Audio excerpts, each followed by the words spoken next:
रूपाय विष्णु रूपाय शिव रूपाय विष्णवे शिवस्य हृदयं विष्णुर्विष्णोश्च हृदयं शिवः यथा शिवमयो विष्णुरेवं विष्णुमय शिवः यथांतरं न पश्यामि तथा मे स्वस्तिरायुषि।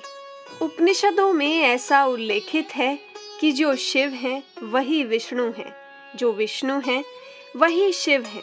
इसलिए इनमें भेद करना उचित नहीं है, क्योंकि शिव के हृदय में विष्णु तथा विष्णु के हृदय में शिव विराजमान रहते हैं।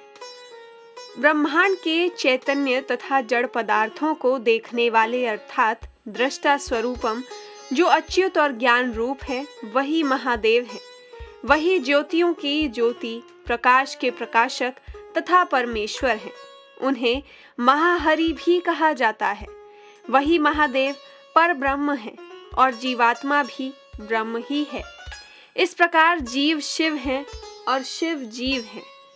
शिव और जीव का अंतर मात्र चावल और धान के समान है।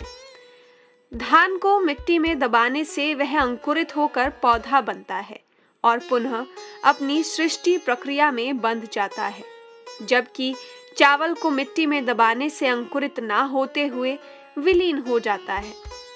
छिलका से युक्त ही धान कहलाता है और छिलका हटा देने पर वह चावल बन जाता है। कर्म में बंधे रहने के कारण ही वह जीव बना रहता है, किंतु जब कर्म वासना का नाश हो जाता है तब वह सदाशिव कहलाता है।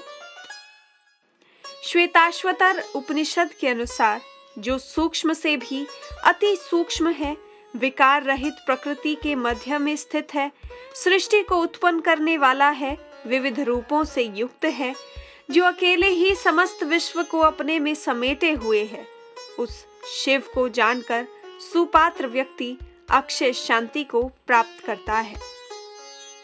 महेश्वर शिव मंगलमय है। उनकी वेशभूषा अद्भुत है। उनकी शारीरिक संरचना मनुष्य के समान होने पर ही उन्हें पंचानन, त्रिनेत्रधारी, व्याघ्र चर्म परिहित, भस्मादि विभूषित, विलक्षण पूर्ण देव भाव से युक्त होकर देवाधिदेव महादेव के नाम से पुकारा जाता है। शंकर, आशुतोष, मृत्युंजय, भोलानाथ और विश्वनाथ आदि ने ना जाने कितने नामों से उन्हें जाना जाता है। परमात्मा ने संसार वासियों को अपने द्वारा रचित माया मोह के बंधन को तोड़कर मृत्यु को जीतने के लिए ही मृत्युंजय को आदर्श मानकर उत्पन्न किया है। महादेव प्राणी जगत के आदर्श और गुरु हैं। उनके सहारा के बिना कोई भी प्राणी ना तो मृत्यु को जीत सकता है, ना पूर्ण ज्ञान प्राप्त कर सकता है और ना ही ब्रह्ममय बन सकता है। जीव मात्र का मंगल करने के लिए ही वे ध्यान में मग्न और योग में लीन रहते हैं। उनकी दूसरी स्थिति भी विचारणीय है। उनका नित्य निवास शमशान में है, अर्थात वे शमशान वासी हैं। यह स्थूल शरीर अनित्य है। इसकी शिक्षा देने के लिए ही वे निर्जीव शरीर के अंत्येष्टि स्थान शमशान में निवास करते हैं। खुले मन और शुद्ध हृदय से तारक ब्रह्म का नाम लेने से अर्थात राम नाम जपने से वे प्रसन्न हो जाते हैं। इसलिए उनका नाम आशुतोष है। उनमें त्याग की चरम स्थिति विद्यमान है।